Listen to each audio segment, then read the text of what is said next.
Vakratunda Mahakaya Suryakoti Samaprabha Nirvignam Kuru Me Deva Sarvakaryeshu Sarvadha Saraswati Namastubhyam Varade Kamarupini Vidyarambam Karishyami Siddhir Bhavatu Me Sada Gurur Brahma Gurur Vishnu Guru Devo Maheshwaraha Guru Sakshat Param Brahma Tasmai Shri Gurave Namaha Om Sahana Bhavatu Sahanau Bhunaktu Saha Viryam Karavavahe Tejasvinavaditamastu ma Vitvishavahai Om Shanti Shanti Shanti.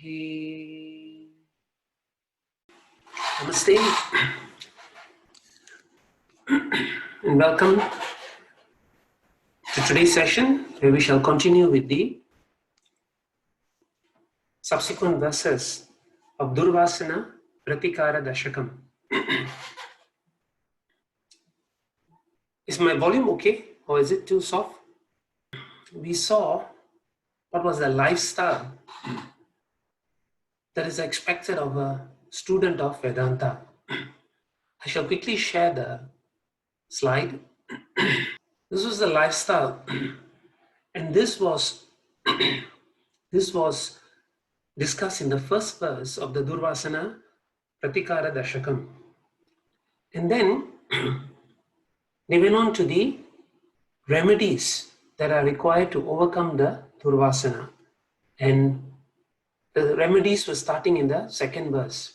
And we saw a total of 5 remedies given in verse number 2.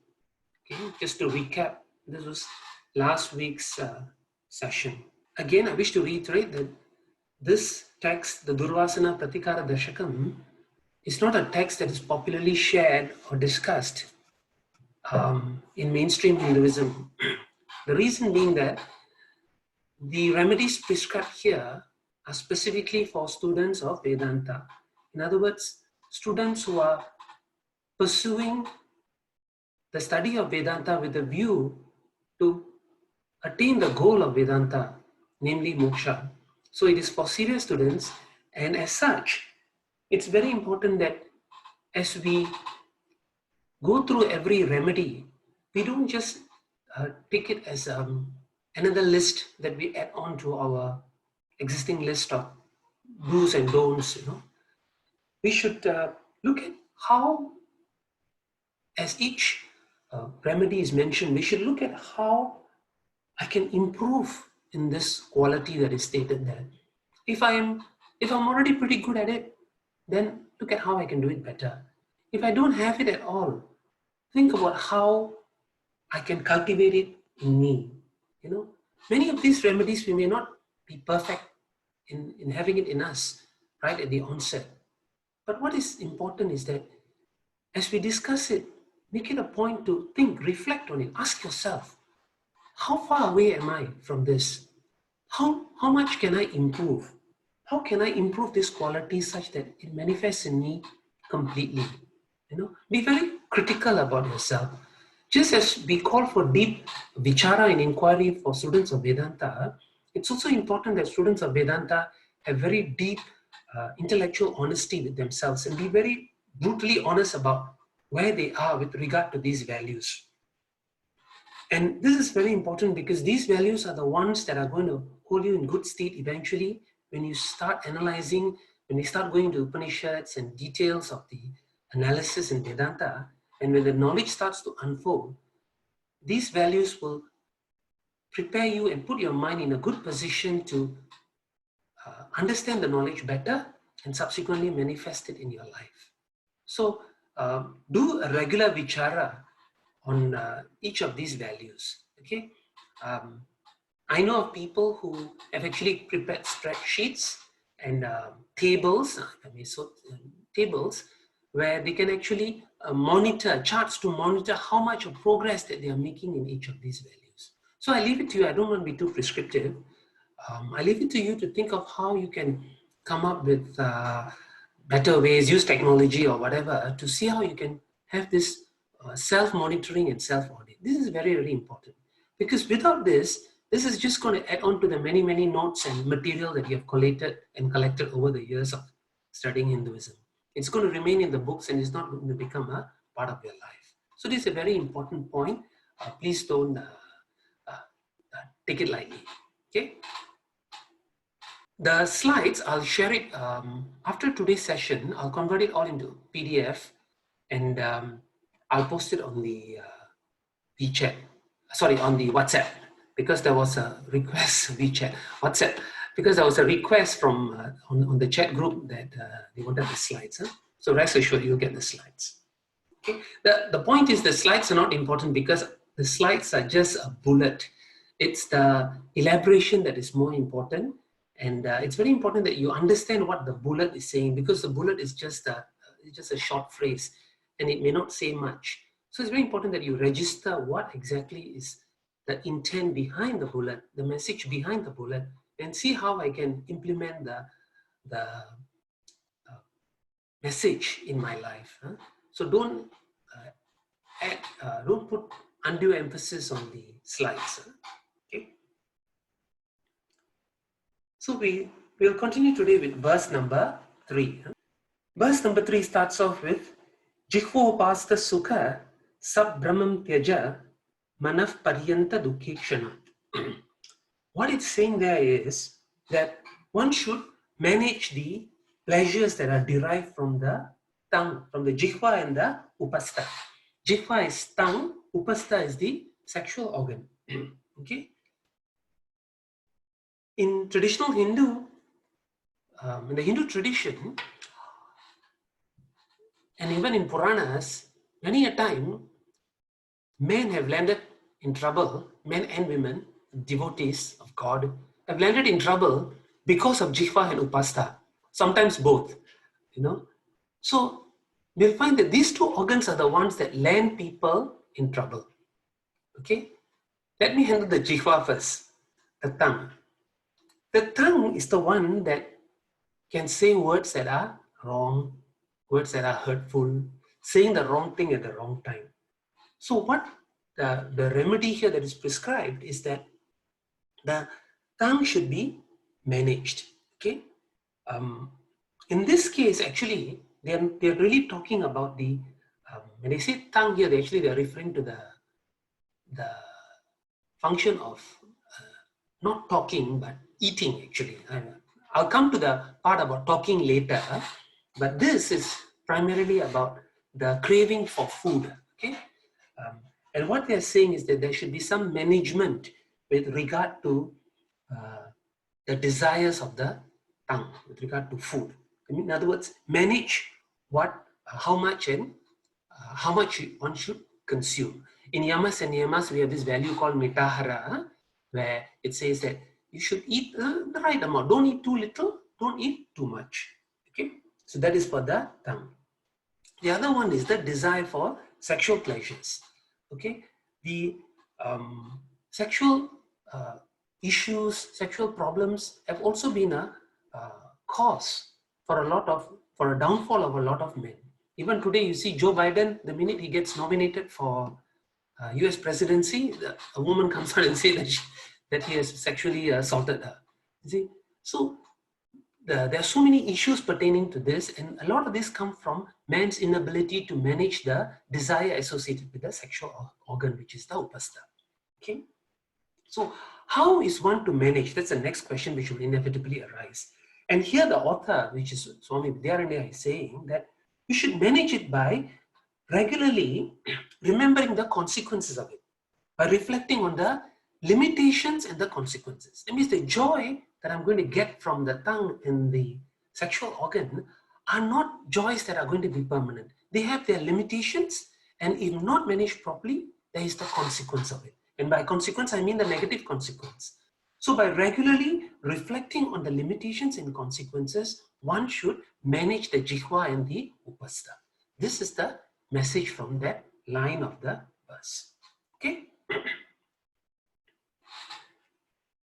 That is the first line. Second line of the verse goes, Parushyam mridubhashanat tyaja vritala pashramam maunataha. Okay.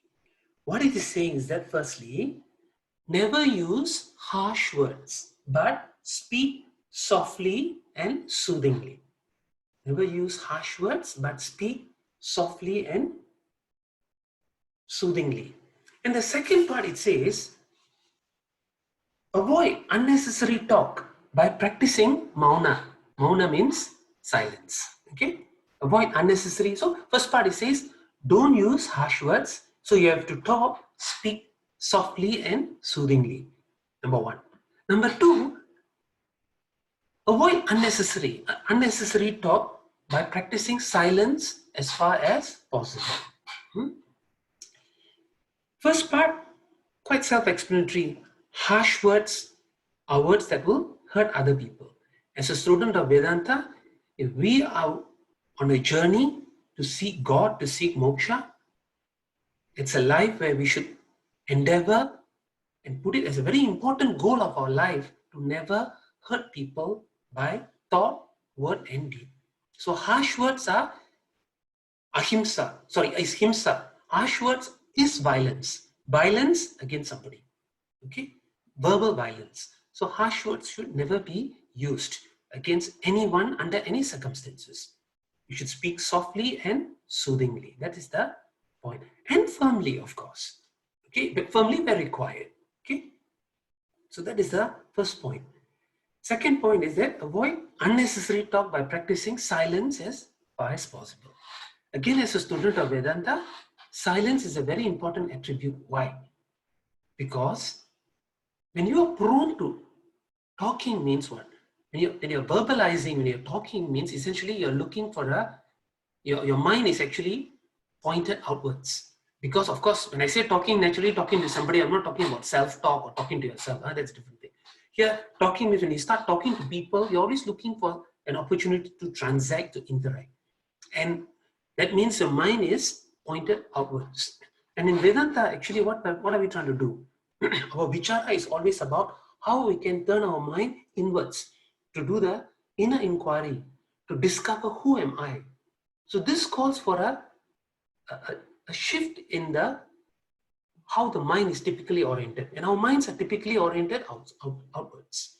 And that is why we always want to, we're always in that situation where when people are around, we have to talk, we want to talk, And society has made it such that if you don't talk, people think you're stuck up also. So sometimes even out of societal pressures, you're forced to say something that you don't want to say or forced to talk when you don't want to talk also. But these are things that we have to manage. And as far as possible, limit the talking and talk only when necessary. Simple guideline given in Bhagavad Gita. Chapter 16, chapter 17, chapter 17, right? Where it says, Anudvegakaram Vakyam Satyam Priyam Hitam Chayate, right? Means before one speaks, there should be four considerations. Okay, only four considerations. Only if all the four are met, only then must you talk. First criteria is Anudvegakaram. That means it must be speech that doesn't create agitation in people. Udvegakaram means agitation. So Anudvegakaram means it mustn't be speech that creates agitation, agitate the mind of somebody else. Okay, that is the first criteria. So speech that agitates people shouldn't be spoken. First one. Satyam. Next one, Anudvegakaram, Hakim Satyam. So the next criteria is that it must be truthful. Spoken words have to be truthful. Satyam. Second one, Priyam. It has to be pleasant. Speech has to be pleasant. And the last one is Hitam. Beneficial. So four criteria: non-agitating, truthful, pleasant, beneficial. Anudvegakaram, Satyam, Priyam, Hitam. Only then one should speak. If any of these criteria is not met, you should not speak. By not speak, do I mean tell a lie? No, that means zip, be silent. Okay, which is what again this verse is saying here. Okay, so that is the other remedy that is highlighted in this verse. Okay, third line, dussangam tyaja sadhu sangam balat garvam tu bhangekshana. Okay, first part is saying give up dussangam. Dussangam is opposite of satsang. Satsang is company of good people. Dussang means company of bad people. Okay, give up bad company, and it says that derive the bala, derive the strength from sadhu sangha. That means from good company. So derive strength from the company of good and righteous people. Give up bad company. What exactly? So we have to stretch some of these definitions, because I mean, bad company, you say, yeah, I don't mix with people who are doing adharmic action, fine. But as a student of Vedanta, ask yourself,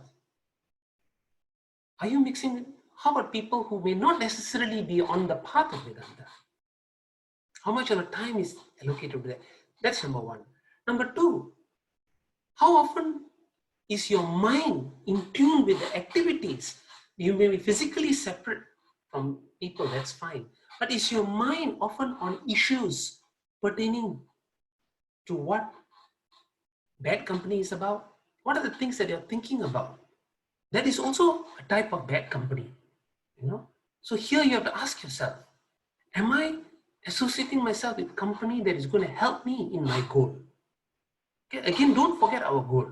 All the remedies that are prescribed here are to help you towards your goal. So you have to ask yourself, is the type of company I'm keeping helping me in my goal? It may not be bad company, but is it company that is conducive to my goal? You have to ask yourself the question. This is what I mentioned right at the onset. The hard questions you have to ask, tough questions you have to ask yourself. And there's no one right answer. What is okay to one person may not necessarily be okay to the other. So these are things that you have to resolve within yourself. So here, by bad company, you have to stretch the argument to ask yourself, the company I keep, is it company that will help me in my journey? Or is it company that will pull me down in my journey or put obstacles in my journey? So this is something you need to ask yourself. And if that is the case, where do I find the right type of company that will, or I have to go and make an effort to find the right type of company that will help me in my journey, company that will smoothen my journey. And that's what they mean here by good and righteous people. Okay. And the next one, garvam, pride. Pride has to go. There cannot be pride. And when pride is gone, what takes its place? What takes the place of pride? Humility, exactly. So one has to be humble at all times. Develop humility. Pride takes many, many forms in all of us. Pride of physical appearance. Pride of what I have. Pride of my wealth. Pride of my learning. Pride of my status in society. Pride at how people look up at me and see me as someone.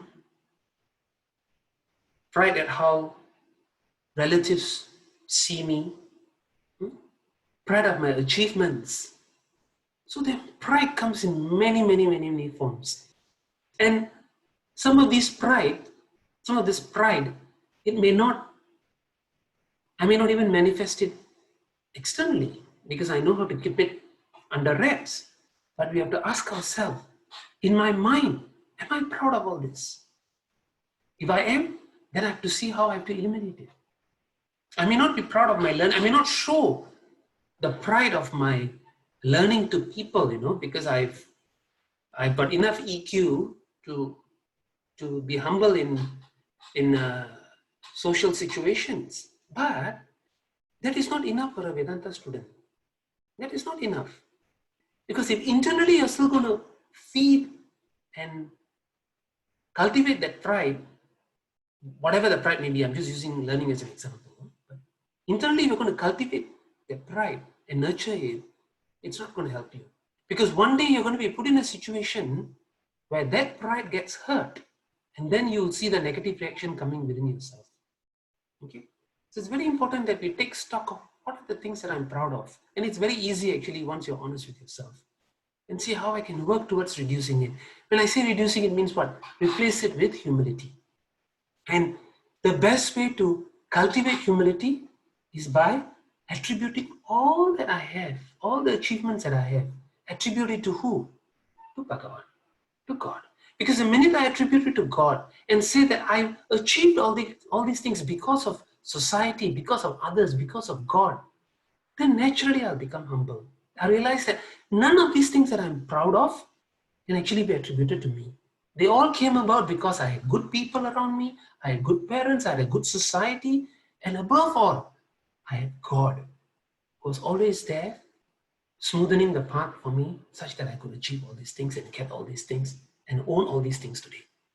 Then this garvam, this pride, will come down. So use God as the means to develop humility, but always remembering that whatever I do, it is not because of me, but it's because of God's grace. Okay? So that is a very important attribute to live by. Whatever your achievements may be, always remember to attribute it to God. That way, you naturally become humble. And humility is a very, very important attribute for a student of Vedanta. Okay? That's the third line of the third verse. The fourth line, Ninda dukkha anindya deva munibir ninda kata samskritehe. Okay. Another issue that a lot of us have is this. I'm good. I'm a nice person, but people are always criticizing me in my office. I do lots of good things. My boss, he's never appreciative of my work.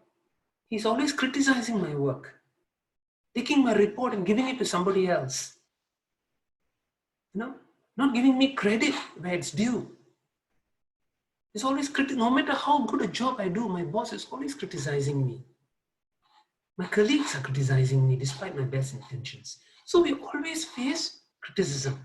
And a lot of our negative reactions sometimes come about because people criticize us. And sometimes we feel even justified. We even justify some of our negative reactions, external and internal. We justify it because we feel that the criticism against us is very unfair. We justify it. But no, it should not be. Criticism, whether fair or unfair, is something that should be managed, which is what Swami Vidyaranya says here. And what is the clue he's giving here, or rather the help he's giving here is that by saying that Deva Munihi, by saying that all great people, Deva Muni in the history of the Hindu tradition, and these the Dharmic people observe Dharma like Devas and Munis, they've also criticized. Basically, he's saying that remember, good people were always criticized in their life. So remember that and therefore take consolation and derive solace. And when you are unfairly criticized. Okay, so next time your boss criticizes you, tell yourself, Rama also got criticized, right? Krishna also got criticized in Mahabharata. Krishna was the one who criticized the most. Everybody called Krishna crook in Mahabharata. So Krishna already got criticized. Who am I? Okay, so that's how Swami Vidyaranya is giving the prescription to manage criticism. Great souls, Rama, Krishna, every avatar. Look at Ramakrishna himself.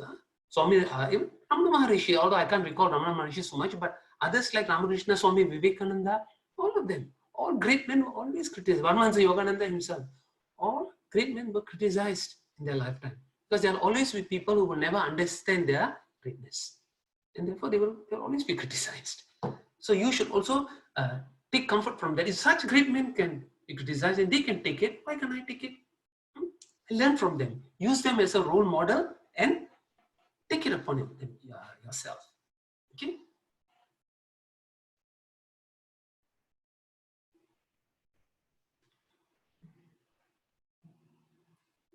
So that finishes the verse number 3. Okay.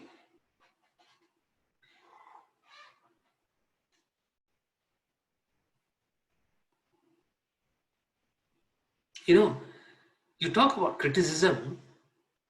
I just remember the story of Krishna and Sisupala. In Mahabharata, there's this character called Sisupala who will be on the side of the Kauravas. When he was born, I'm not sure that my story is right, but I recall that something that when he was born, he was actually born very disjointed with his limbs all over the place in the wrong places, very deformed. And he's a relative of Krishna. So when Krishna carried him, somehow the baby became normal. So, but at that time there was Asariri, there was a voice that will say that eventually the death of this child, Sisubala, will come about through Krishna. Means Krishna will be the cause of the death of this baby, the voice says. So when the mother, upon hearing this, a newborn baby, and firstly born deformed, then immediately got right by Krishna. Next thing he says is going to be killed by Krishna. So, but the mother, sad, but at the time mixed feelings, because again it's Krishna. Krishna is a lot of sympathy, So she tells Krishna, my son, he is being a normal human. He is not to make mistakes, So can you please tolerate, despite the voice saying that, can you please tolerate my son's wrong, the wrongs that he's going to do in future, and tolerate his mistakes and please don't kill him. The mother begs Krishna. So Krishna says, fine. Since you asked me this, I'll give you the boon, I will not kill him. I'll tolerate him for a number of mistakes. How many mistakes? 100 mistakes. I will tolerate him 100 criticisms. And after the 100th criticism, then I'll kill him. So Bhagavan, God, 100, can, from one person, so can any of you all say that, okay, let this guy criticize me for 100 times and then only I'll react. Are we prepared to wait for 100 times? One time already we will start jumping.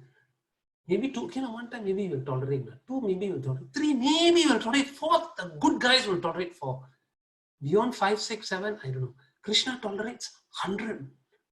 After the 100th criticism, that's when he will eventually kill Sisupala. So Bhagavan himself, Bhagavan is demonstrating this value here, how we should tolerate criticism of other people on us. 100 times. So you want to be Krishna, from now on, the next time somebody criticizes you, you just take out a counter and click 1. Then you count down 100. Okay. I don't think there's anybody who can criticize you for 100. Same guy criticizing you 100 times, unthinkable actually. Okay. So that is the lesson there. By recalling that even great men were criticized in their lifetime. Okay. That's for verse number 3. Now we can go to verse number 4. Any questions before we go to verse 4? We'll go to verse 4. First line is Nidram Satvika Vastu Sevanataya Swapnam Sada Jagarat. Okay. Now, in sometimes in the Hindu tradition, you'll find that, especially when you go to Himalayas sometimes, those places where you see a lot of sadhus, they'll be sleeping for long, long hours. Because sadhu got nothing else to do, there's no karma. So other than studying, how to pass time? By sleeping. I've seen this. So here the Shastra is saying, sattvic pursuits. If you want to do sattvic, occupy the time by sattvic pursuits, by doing good things, not by sleeping. Okay? That means do sattvic pursuits. What are sattvic pursuits? Studying, japa, chanting, prayers, reading Purana stories. Remember last week we spoke about how one should be studying Ramayana, Mahabharata. So spend the time in such things, not pass the time by sleeping. So here he's saying that avoid sleeping for long hours. Don't sleep more than is required. Spend the time purposefully by sattvic pursuits like japa. Okay. And then the second part it says, avoid daydreaming. And again, this is linked to the last week's point about being in the present. It says avoid daydreaming, but be alert and aware at all times. Be alert, be aware at all times. Okay? That means don't allow your mind again to oscillate between the past and the future. Stay in the present, be alert and be aware at all times. That is what this line is saying. Okay? Again, I want to re-emphasize this point. This alertness and awareness is very, very important, because in Vedanta Shastra, when we start doing vichara analysis, we are talking about a lot of the work is going to center on the mind. And if the mind is of the nature where it cannot stay in one place, but is constantly going to jump about between the past and the future, or daydream, or forever in a state where it's always planning what to do, planning what to do next. If you have such a mind, when you start doing analysis of Vedanta, you will find that the truths won't sit into your mind. You will understand the Vedanta concept, but it won't anchor itself such that it becomes spontaneous in your lifestyle. It will not. It will just become another piece of knowledge in your head. Just like all the other knowledges that you have in your head, Vedanta knowledge will become another knowledge. So in order for Vedanta to become a part of your life, it's very important that you have a mind that is constantly in the present, and not a mind that is always in a mechanical mode, always daydreaming and thinking of other things. Not wanting, you must have the ability to control the mind to put it where you want it to be. It cannot be a case where today I want the mind to be sitting here and listening to this Vedanta session, but as I'm listening to Ravi, my mind is already going somewhere else without even my control. I don't want my mind to go there, but my mind is going there. If you have such a mind, do something about it. Work on it. Okay? That is what this point is about. That alertness and awareness then is very important. You need to put it on yourself that you need to cultivate this habit of being alert and being aware at all times. Okay? The value that they have in Sanskritam, they call it apramada. Pramada means inattentiveness. Apramada means attentiveness. Being attentive at all times about what I'm doing and where my mind is. That is the remedy, first line. Second line, very straightforward. Rogan Jirnasita Shanat Dainyam Mahadairyataha. This is very simple. Well, there are 2 points there actually. 2 points there. First is saying that take medicine when you are sick. That means don't neglect the body. Sometimes, don't get too excessively drawn to tapas and all that and torture the body. So take medicine when you are sick and do not neglect the body. That's one remedy. And the next one is, second half of that is that overcome mental weakness by determination and by God's help. That means when you are feeling down and weak, overcome that mental weakness by determination and by relying on God. Okay, that's what they are trying. 2 other points again. Artha anartha parigraham chavritha samsarga samtyagataha. This one is saying that do not hoard excessive material wealth and give up unnecessary interactions and transactions. Okay, quite linked to the earlier verse. What he's saying here is that do not hoard excessive material wealth. Okay, material wealth should be for purpose of enabling me to sustain my life. And if there's excess material wealth, if I happen to have excess material wealth, what do? I give it away for charity. Give it such that society around me will benefit from it. That should be the attitude towards wealth. Okay, one should not think about hoarding it for 3-4 generations. Okay, that is the message here in this verse. Again, give up unnecessary interactions. That's a message here again. Unnecessary interactions and transactions. You'll find this as a recurring theme. So don't talk unnecessarily, don't interact unnecessarily. So here you say interactions can be both physical interactions and interactions and transactions. So it can be both physical with people as well as mental, on the type of news I read, the type of movies I watch, the type of social media material to which I expose myself, especially these days with COVID. It reached a stage where I told myself, I'm not going to read anything pertaining to anything negative pertaining to COVID-19, because there were too many of these uh, videos going around. And what are they actually saying? How much of it is actually positive? And I asked myself at some point, is it really helping me? What is it? How does it help if it shows a video of a woman being scolded by a man for not putting on a mask? How is that going to help? And if I were to share it, how is that going to help the people I share with?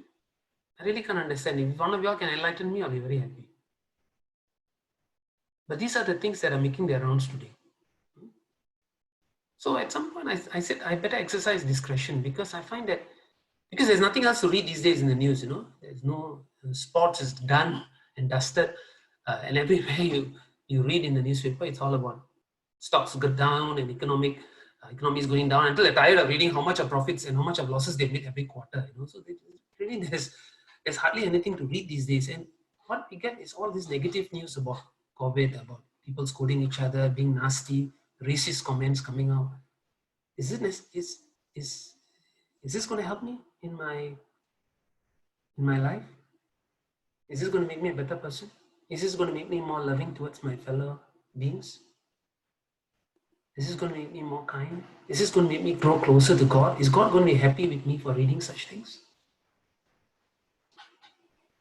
We've got to ask all these hard questions, because these are examples of unnecessary interactions and transactions. So it's not just physical, it's what I expose my mind to. Okay? And these days with social media and fake news, again, that adds another slice to the problem, where how much of it can be believed, and what I share with others, how much of it is really truth that I'm sharing. You see? So the message is, when they say give up, means replace. Give up does not mean that you throw the baby out with the bathtub. You don't do that. You exercise discretion. That's basically what the Shastra is asking for. Exercise discretion in the type of transactions that you're doing. Okay? Exercise discretion and think, analyze, do the vichara, ask, and always keep your goal in mind. Is this aligned with my goal? Is this going to help me in my goal? Is this going to help me grow closer to God? If God is here in front of me, will He be happy seeing me do this? Is He going to give me a pat on the back? Yeah, well done. You forwarded a video about a woman who didn't wear a mask and she got scolded. Well done. Is He going to give me a pat on the back? Ask yourself these questions. And then the next, we'll go to the last line of verse 4.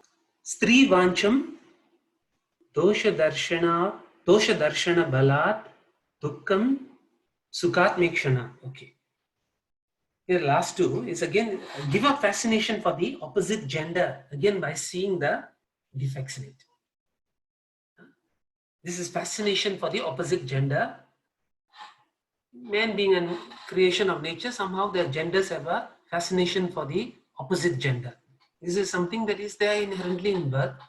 And here, as a student of Vedanta, they are saying give up the fascination for the opposite gender by how? By seeing the doshas, by seeing the defects in it, seeing the limitations in that. Right?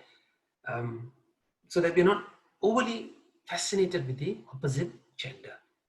Okay? And the last part is saying when sorrow comes,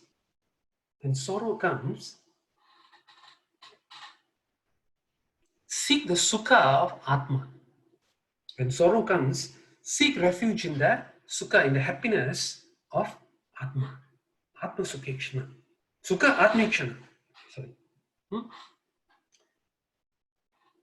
So when sorrow overpowers us, we're not jnanis yet, where sorrow doesn't hit us or when sorrow doesn't affect us. So when we are affected or we see ourselves getting affected by sorrow, Vidyaranya is recommending that you take refuge in Atma. That means go within yourself. Look at and recollect the teachings of Vedanta that you have been exposed to. Even if the teachings are not spontaneously manifested in my life yet. When sorrow were to hit me, I can fall back on the teachings deliberately. It means I deliberately go back to the teachings, look at them, reflect them, if necessary, meditate upon them, such that I can overcome the sorrow. Okay? This is the prescription here. So until the teachings are spontaneously, if they are spontaneously manifested in you, sorrow will not affect you. But until it is spontaneously manifested in you, until then, when sorrow hits you, what Swami Vidyaranya is saying is, go within and seek refuge in Atma, knowledge of Atma. Atma as who I am. I am Atma, knowing the truth of it, seeing the truth of it, through meditation, through inquiry, through even recapitulating what you have studied, going back to the Vedanta text itself to read. These things will help you overcome the sorrow that may have hit you at that point in time. Okay? So this is the last line of verse number 4. Any questions before we go to verse 5? Okay, verse 5.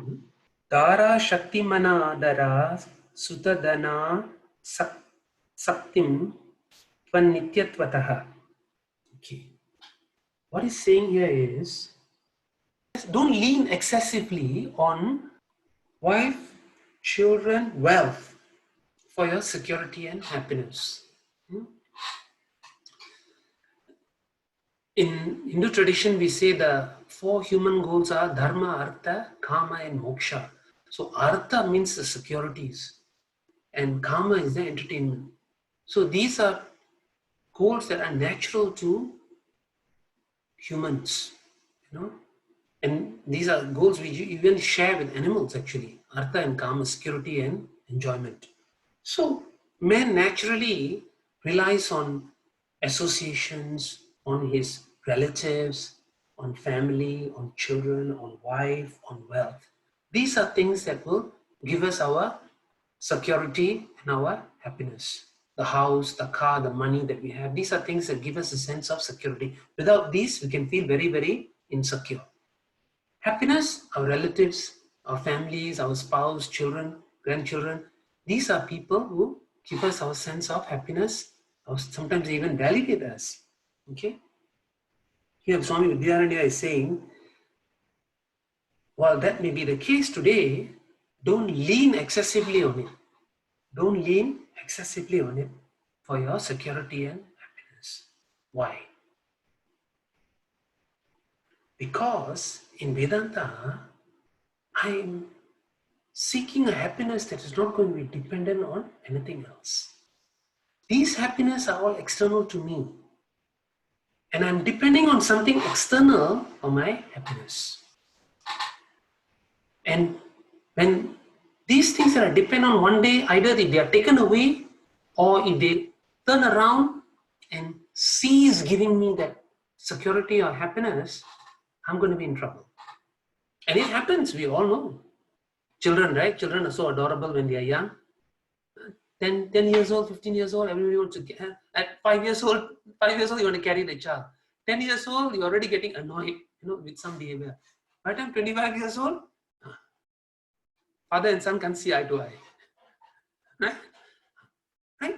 One time, it was a source of happiness. Now, I don't want to say source of dukkam but not so much of happiness anymore. Correct? You see, so how things change. So if I'm going to rely excessively on these things to give me happiness, I'm going to be in for a disappointment. Okay? And the other point is that if I were to rely on these things very, very heavily for happiness and satisfaction, you are less likely to be driven towards Atma for your sense of well-being and completeness. Because you already have kushi, you're already comfortable there. So the message here is that it's not that he's asking you to give away everything, give up your wealth and give up your family. He's not saying that. What he's asking you again is for discrimination, to see the limitations. Then you can have the wealth and the family and the happiness. The family and the health and the relatives, you can have them. But because you see the limitations in them, you will pursue something that is free from these limitations, and that is Atma.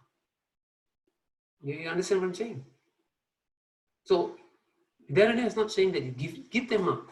Firstly, he's saying don't lean excessively on them, because if you lean excessively on them, firstly, they're going to disappoint you. Secondly, you may not be driven towards the pursuit of Atma Vidya. You may not. It will become like there won't be the motivation for you to go. So what you should do is try to not lean so much by seeing the defects in those things that currently give you happiness. And you can only see the defects if you're going to do vichara. You're going to do inquiry on these things. And that is what Swami Vidyaranya is saying here. Because the jnani, for the man of realization, his security and happiness does not come from any of these things.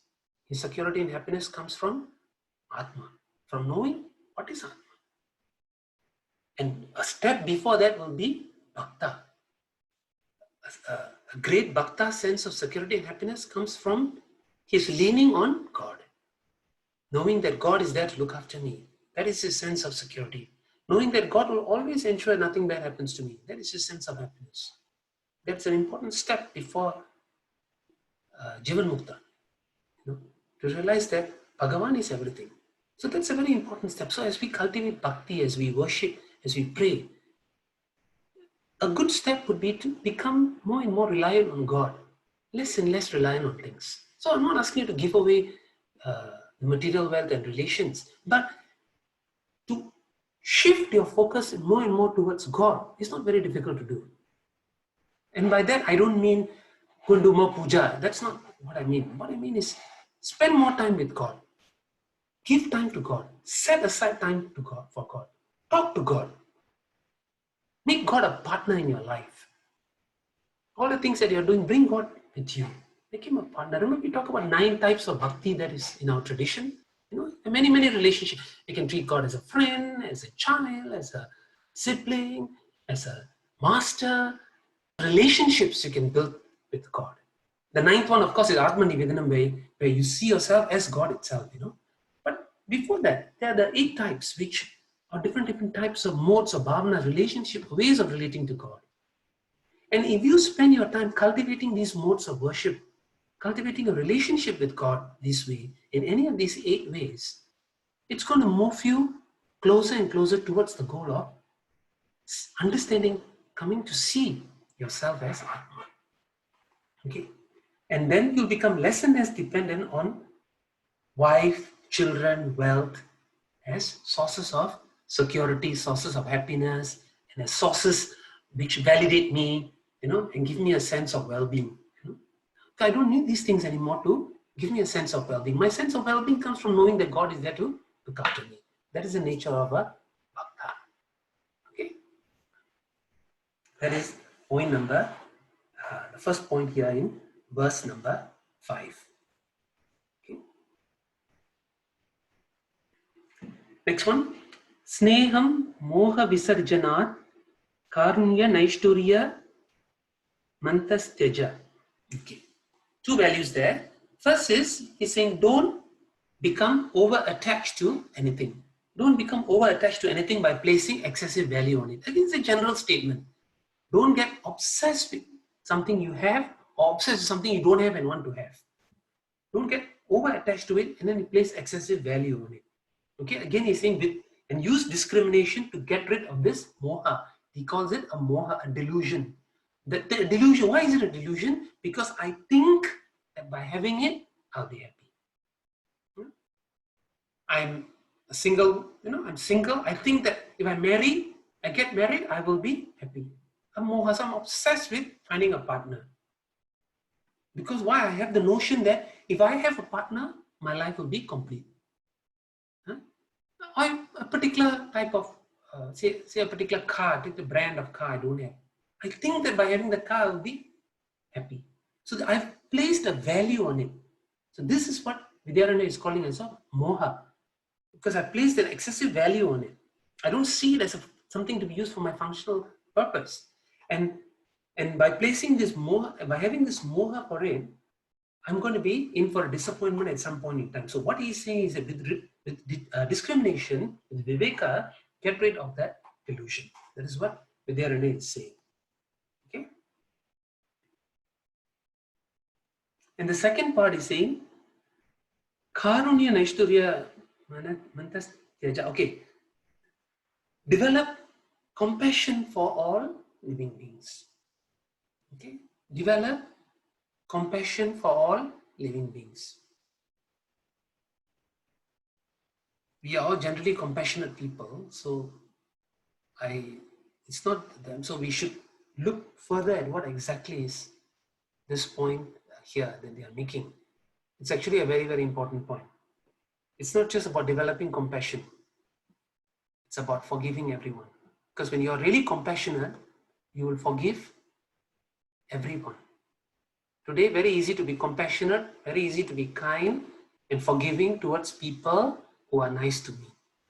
I can bracket people into two groups, those that I like, those that I don't like. Those that I like, I'm very compassionate, I'm very kind, I show karunya to them. Lots and lots of karunya to them, I'll show them. Right? Compassion and kindness, I'll show them. Why? Because I like them. And I'll forgive them, very easily I'll forgive them. Actually, they can do big things wrong to me, but I'll forgive them. Why? Because I put them in the category of likable people. They are the people I like. Then there is another group. The people I don't like.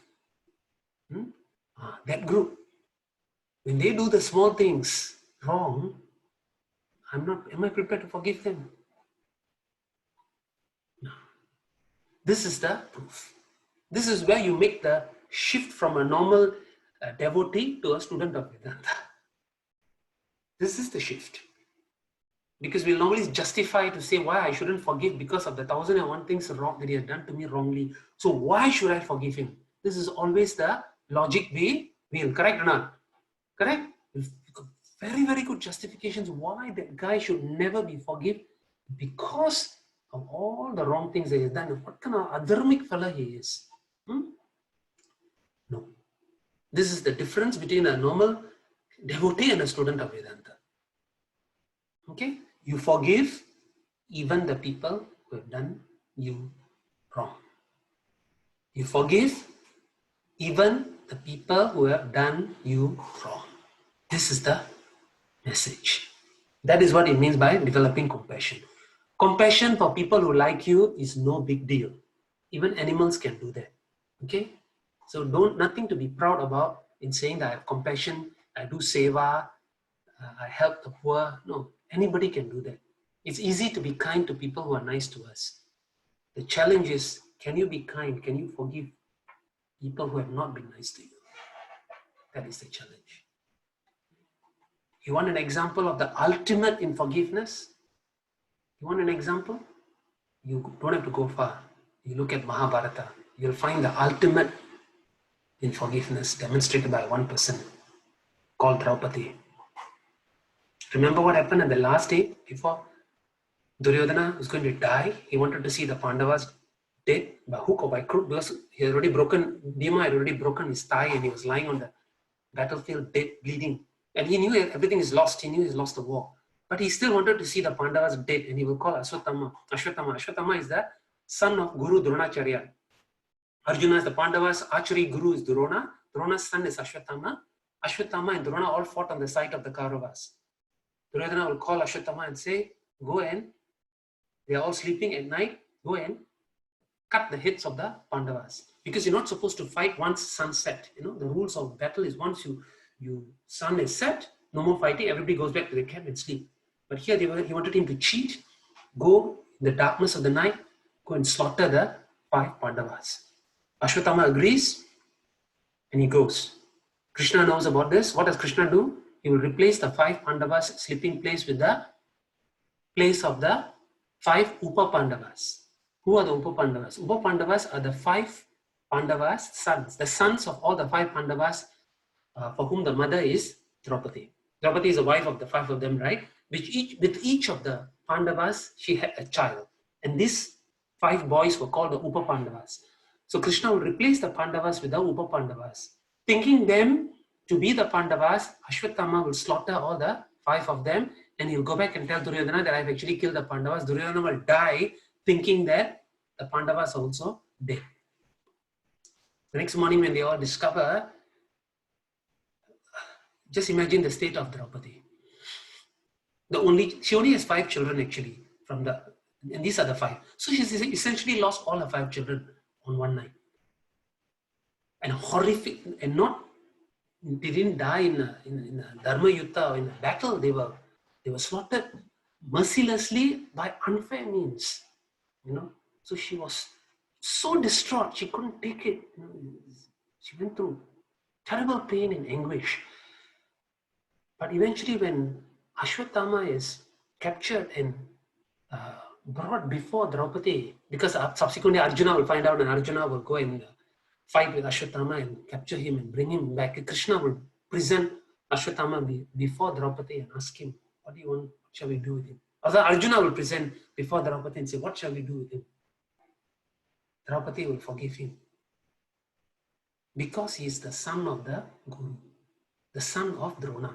And she will say that it's because Drona was instrumental in teaching many, many, many good things to the Pandavas, and particularly to Arjuna. Arjuna would not have been the supreme archer that he is if not for Dronacharya. So as a mark of respect for Drona, we will let him off, but there will be a punishment given to him where he will not be able to die, he will live until the end of the Yuga. Some punishment that Krishna will impose on him. But the point I'm making is that you look at forgiveness, this is forgiveness at its best. Can there be any episode of anyone who can exercise forgiveness more than this? This is forgiveness at its best. And you see that in Mahabharata. So all of us got no reason to say, I can't forgive somebody else because that guy did something wrong to me. From today onwards, if you can, remember what Draupadi did. Okay?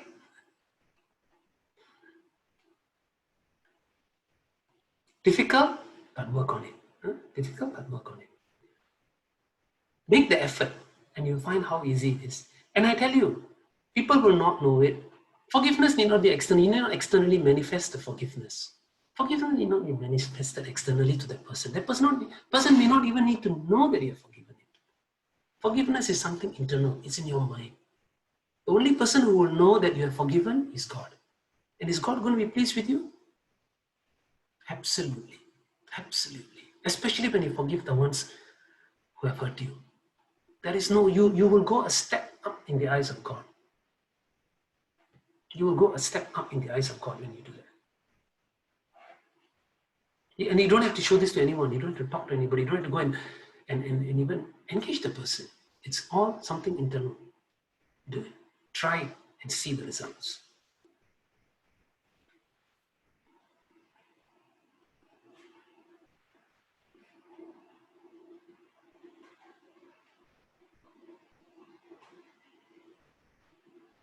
Okay. The third line.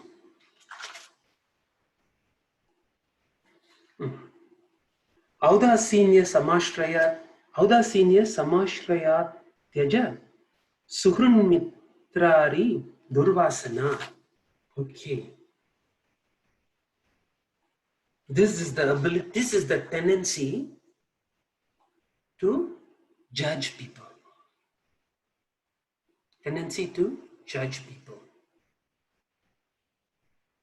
Again, it's very important that we develop the trait to not judge people for whatever, whether they are dharma, dharmic, adharmic.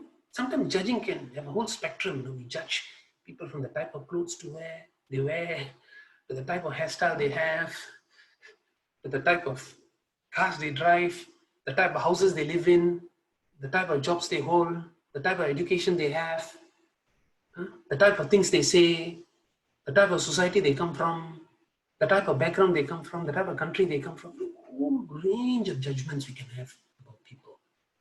And none of this helps us in any way by judging. Okay? So here what they're saying is, don't judge people.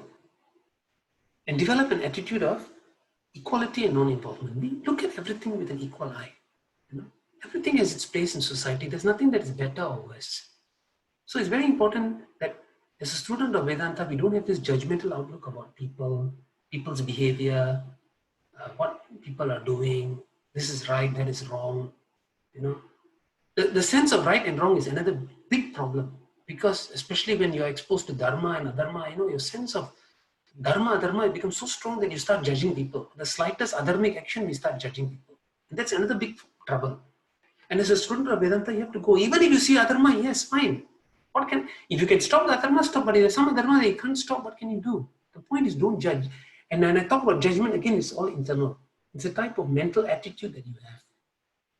If you have the samadrishti bhava, where you look at everything and everyone as a divinity, as a manifestation of God, when you have that kind of outlook, then you will be less and less judgment about people, less and less judging about people.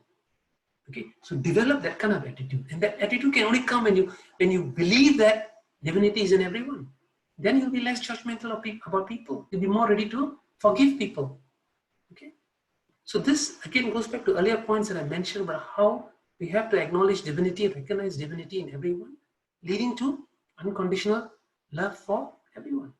And the last one, Sarvan Arthakaran Dashendriya Ripun Ekanta Vasanjahi. Once in a while, it is important, I didn't say once in a while, regularly, need to retire into solitude to exercise control over our senses. Basically, they're talking about going to ashrams, or you not go to India or anywhere, you not be a physical place. Sometimes even at home, you can retire into solitude, spend time with yourself, be alone, go through reflections as well as control of the senses. So that is the point that they're making here. Okay, and that's where some of the yatras and pilgrimages will help. So pilgrimages, when we go, we should look at pilgrimages as opportunities to spend time in solitude. Not so much as like holiday, go big jing bang and go there and make a lot of noise. It should be something where we spend time with ourselves in solitude. So actually, ideally, pilgrimages you should go in small groups and be alone, so that you got time. Because with big groups, you're more likely to talk to people, right? So you go in smaller groups, higher probability of being alone and being in solitude, being able to reflect, and look at some of the teachings that are taking place. So that's what Swami Vidyaranya is saying here. Okay, that's for verse number 5. Okay, I think we'll stop here. It's already 8:45. Good point to stop. I'll just share the screen. Okay. So this is.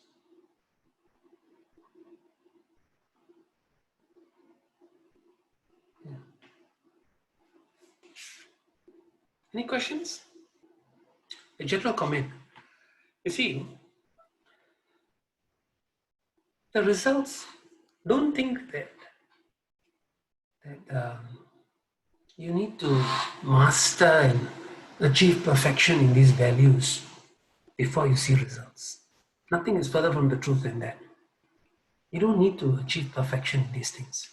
As long as you endeavor to improve, and the effort is put in to improve yourself, you will find solace, you will find happiness in your life. You will find yourself growing closer to God as a result of this endeavor. Okay? So don't, this is not binary. It's not today I got nothing, means I got to develop it 100% before the results are perceivable to me. No, that's not true. Okay? Put in the effort. But what is important is be persistent, be consistent in putting the effort and developing yourself. Take it seriously upon yourself to cultivate these values in yourself. And if that effort is put in, you'll start to see the results. Even as the baby steps are taken, you will start to see the results. Results will come in the form of your closeness to God, greater peace of mind, happiness, not just within you, but even from without, even from external circumstances, you'll find good things happening to you. That is the value of cultivating these values. So take it upon yourself. Don't make this into a thing where I just put it there. When I feel like doing it, I do it. it's another project among all the multiple hobby, among all the many hobbies that I have. Vedanta is another hobby or another project that I've undertaken, that I want to do, If you do it, then it will not work. It will only work if you are serious about it and you are consistent in doing it. So don't worry too much about how much progress I'm making. Even small progress is progress. So don't feel very dejected, if you find that, it's such a big mountain to climb, I'm so far down there, So don't think along those lines. Believe that God is always there. Whatever little bit of effort you take is okay to God. It will be acknowledged, it will be recognized, it will come back to you in the form of happiness in your life. It's fairly clear in terms of the steps that the Swamiji has said. Now the challenge is in putting them, like you say, into action step by step, or at least in small baby steps. What you just talked about in the last session, and this is captured within the law of dharma, living a dharmic life, or is this on top of? Sorry, your audio is not very clear. I couldn't make out the last part. Okay, let me try again. No, just a clarification. What we discussed from last week and this week, is it also part of the laws of dharma, living a dharmic life? Yes, it is, but I have to put a big but there. It's a higher standard of dharma. I have to say that. It is a higher standard of dharma that is prescribed here. That is why I mentioned at the beginning, it's particularly for students of Vedanta who need to be held to higher standards of dharma. Does it mean to say that if somebody is not a student of Vedanta, I can't share this with them? No, of course not. Observing these values are definitely going to help you in your relationship with God. So definitely it will help. But for a Vedanta student, it's a must. So to answer your question, is it dharma? Yes, dharma, but it's not just, if you had seen by now, it's an extension beyond yamas and niyamas. We have gone further beyond, far away from yamas and niyamas. Yamas and niyamas are very, very basic in its sense. And the degree to which you need to adhere to it, we at least the way we taught them in Mitra training and all that, we don't go and insist that the adherence to it has to be very firm. But here, it's different. The degree to which you need to observe it is important. And the effort put in towards cultivating each of these is very important. So, yeah, superficially you can say, yeah, it's also part of dharma. Yeah, everything is part of dharma. But it's the devil is in the details. The details are very, very different. There is a term that, okay, since you asked this thing about dharma, some teachers, one of my teachers, Swamini Brahmananda, she will use this term called post-conventional dharma. It's not a popular term in Hinduism, but it's a term coined by her. They say there is conventional dharma, there's pre-conventional dharma and post-conventional dharma. So they say that in Ramayana, the dharma that was shown is post-conventional dharma. Post-conventional dharma is a dharma that goes beyond right and wrong. Conventional dharma says right and wrong. Pre-conventional dharma means there is no dharma, adharma, there are no rules. Conventional dharma clearly divides things into right and wrong and makes a distinction between right and wrong and punishes the wrong and accepts the right. Post-conventional dharma, she explained, was the type of dharma that was manifested in Ramayana, where one goes beyond the sense of right and wrong, where both right and wrong are accepted with the understanding that all is Bhagavan. And this was what Lord Rama did at the end of the war. If you see how he will explain many points, that notwithstanding all the atrocities of Ravana, he will still acknowledge that he's another human being worthy of proper burial and things like that. Where Rama is always in that mode of accepting both right and wrong. People can dharma, adharma. He goes beyond it to accept both. It's called, she used the word post-conventional dharma. So to answer your question, this is the slight difference, if I may say, compared to the normal dharma that we share. Make sense? Ravi, I have a Yeah. question. Can you hear me? Sada Yeah. here. You know, a lot of what essentially is said here by Swami Vidyaranya is about, in a sense, gradual withdrawal from what we see as traditional grihastha. Okay, which is acceptable when someone has already reached a certain stage in life, you know, where acquisitions have been acquired, and etc. How relevant does this become for some of the youngsters who are, let's say, for example, now in this, in this session with us, to them, I mean, if I were sitting in their shoes and then I'm hearing this, I'm saying, hey, am I being asked to start withdrawing even before I have not even got into the game fully, So I don't know, how would a young one have to see this whole thing? Maybe I'm speaking for them, not for myself. Because Good question. Why don't we hear it from the horse's mouth? The young women and young men, you know who you are. Why don't you address this? I can see all of you all. I know who are the young women and young men. Okay, I can share. Okay, Shreya. I think that it all depends on what your priorities are, young or old. I don't think it should matter, but it comes down to, yeah, your priorities and like what you said, who's like Ravi's point earlier about who is actually helping you in this journey and identifying the right type of people to kind of go with you in this journey, whether it's friends, relationships, family, all of that. And then beyond that, it's about following this. But it's I think it goes back to saying, like, I mean, as an individual, do we have God's grace? Do we have, what is my priority right now at this age? And then kind of going from there. Okay, I don't know. I mean, for me, I just thought about it that, I mean, I do have friends who sometimes tell me, hey, why are you going for this class? Or why are you studying? You can keep it for older age.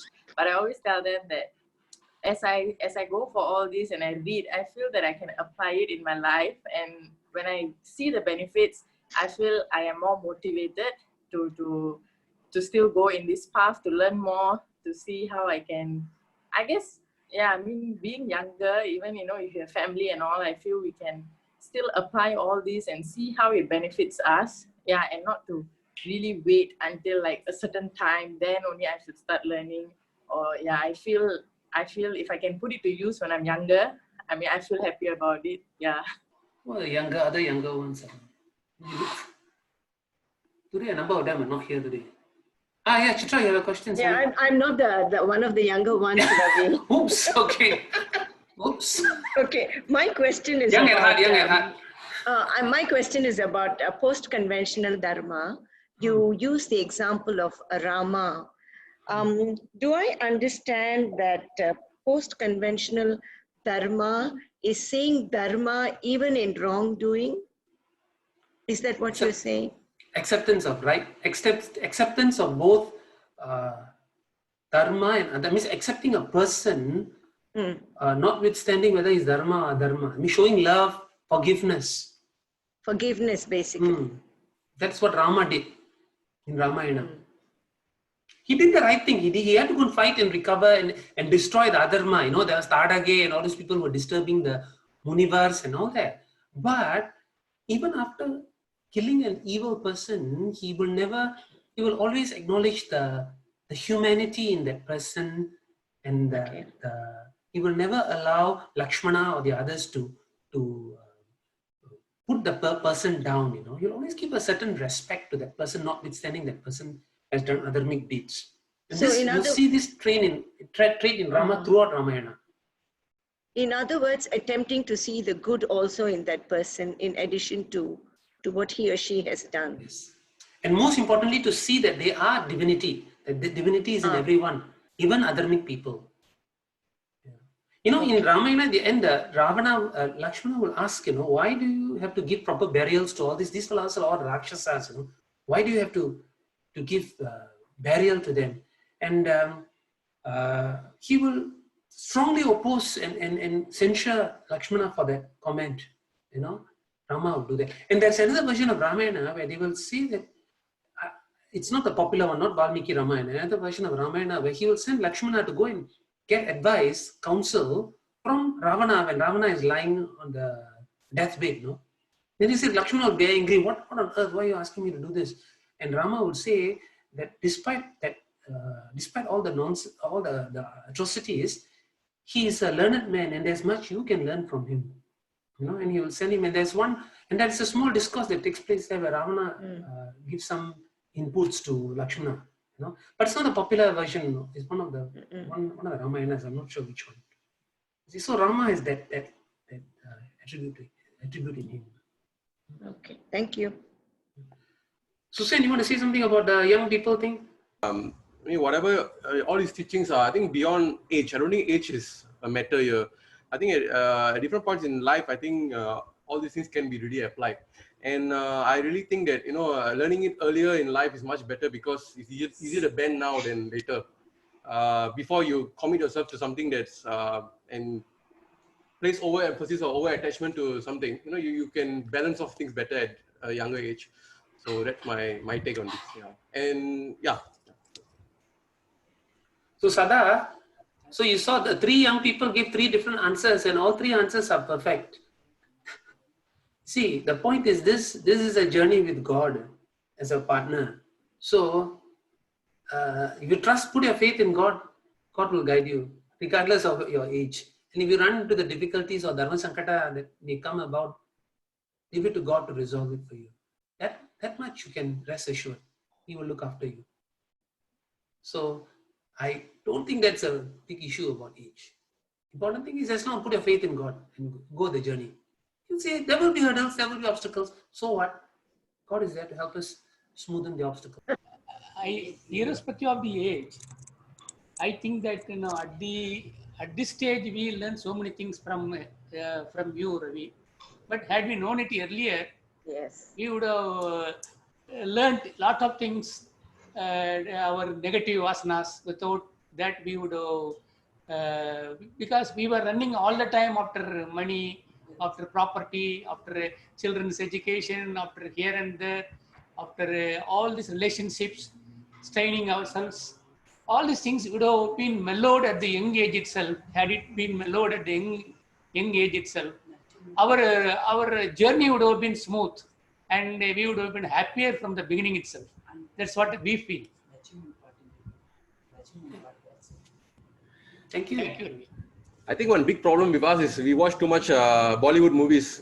Creates a lot of all these vices and vasanas come from there, I think. Vasanas, okay. Yeah, Chitra.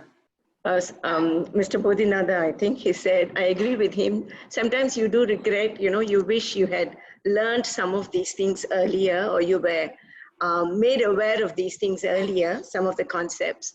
But there's another part of me that says, all these happen only when you are ready for it.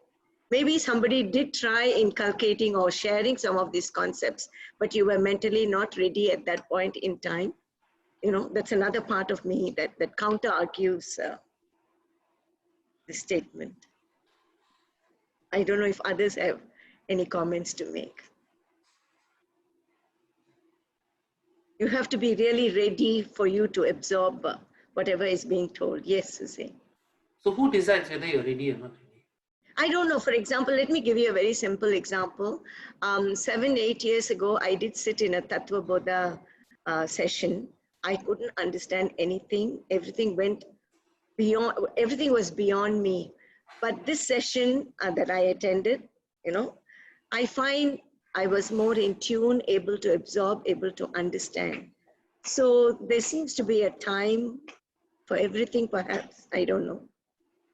Must have been the problem with the teacher who took the Tattva Bodha class, right? Hey, that one was a very good teacher, you know. I don't want to mention her, but at that time. I thought it was me, right? No, the first one? It was me, right? No. Oh, Okay. I thought it was me. Oh, I see. Okay. Okay. Even if it's you, it's you this time as well. But the first time, I just couldn't absorb anything. But this time, I seem to be more receptive, maybe due to age, perhaps. Maybe when you're much younger, you're not If it is receptive. Ravi, I'm sure Chitra, you will forgive him because just now you heard about forgiveness. No, I'm not talking about the person as much I as was just the joking. receptivity. I was just joking about the teacher part because I thought it was me who was teaching it. Probably Maybe I it didn't was do a like, good job I then. don't remember the person, but I remember at that time, nothing would go in, everything. Yeah, I just couldn't figure out a lot of the things. Everything was so abstract. But this time I found I was a bit more, I absorbed quite a bit, so I don't know, 20, when you're in your early 20s, when people talk about all these things, I don't know how receptive one's mind is at that age. Some of the younger people who spoke are very fortunate that they're in this register and they were able to, and they are able to absorb whatever is being told to them. Just a comment. Yeah. Okay, it doesn't matter. It doesn't matter. It is not the I've opened a person. can of worms. I thought it was me. That's why I was just joking about it. We shouldn't. The teacher is not to blame. I mean, That's right. That's right. It's not really the your teacher, own, it's the student. Yeah. it's the No, but students, Ravi, I think I echo with what Chitra said. That even though I come from a family of very strong bhakti folks, it took me a long time. And I think things happen in your life that throws you into this. So for me, it's I'm lucky that I'm still alive and still able to go through this program. But I think it's also you got to be ready to receive. Yeah, So I think that's, I agree with Chitra from that. yeah. So the young people are very lucky. If you can hear the words of the wisdom of the older folks. Either that or they have the chitta suddhi already, Ravi, so they understand. Very good. Yeah. But I have a comment, for some of you here, who in case you find that the Tato Bodha in the first half may have been a bit heavy, don't give up. Don't give up. That's why we went on to, we call this a Vedanta in daily living program. So there are other aspects of there are other texts that we're going to do, which may not be so heavy, but which may be more geared towards developing virtues and values in you. And these things will benefit you practically in your daily life and give you happiness in your life. So if I want to take an extreme example, let me take an extreme example. Somebody who doesn't understand anything that was discussed in Tattva Bodha. Let's assume there is one such person. He knew nothing about what was discussed in Tattva Bodha. You still will benefit from going through Durvaasana, Pratikaara, Dashakam. There are so many wonderful gems here. And subsequently, when you go to Nirvana Shatkam also, you will benefit from it. So important thing is don't give up. Just hang in there. And finally, most important, remember Bhagavan. Even as you study this class, as you are attending these sessions, even as you're attending these sessions, make it a point to have God with you as a partner. Even as you're attending the class, don't make it as though the entire burden is on me to try to understand, try to grasp the concepts. Bring God along with you, make God be with you.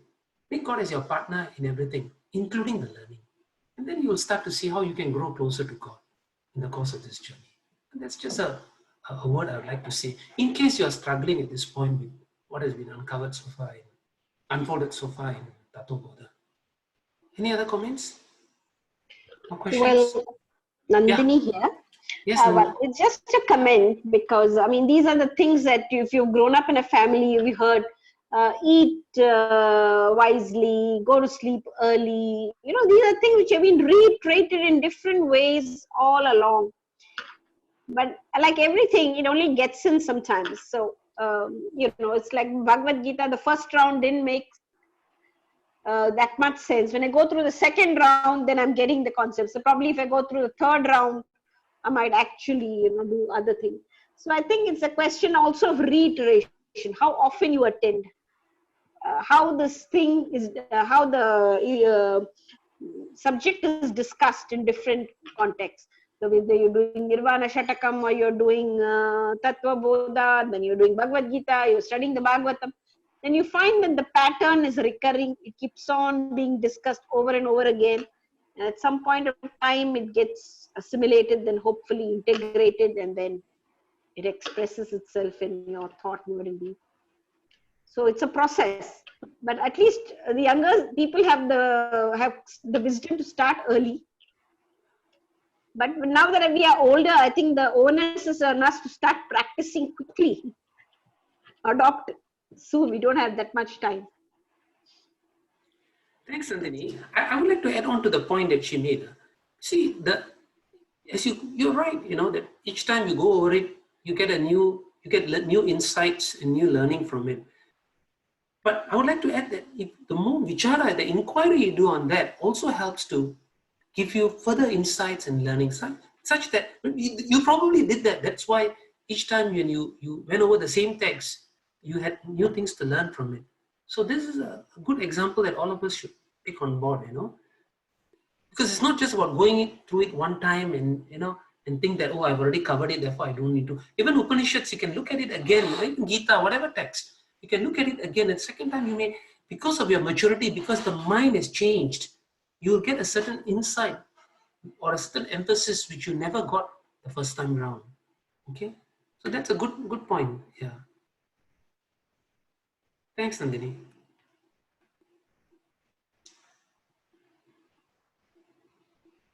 Anything else? Okay, then we'll close.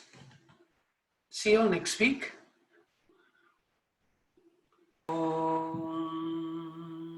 Swasti prajabhya paripalayantam nyayena margena mahim mahishaah go brahmanebhya shubhamastu nityam loka samasta sukhino bhavantu kale varshatu parjanyah prithvi sasya shalini desho yamshoba rahita brahmana santu nirbhayah sarve bhavantu sukhinah sarve santu niramayah sarve bhadrani pashyantu ma kaschid dukkha bhag bhavet asato ma sadgamaya tamaso ma jyotirgamaya mrityorma amritam gamaya.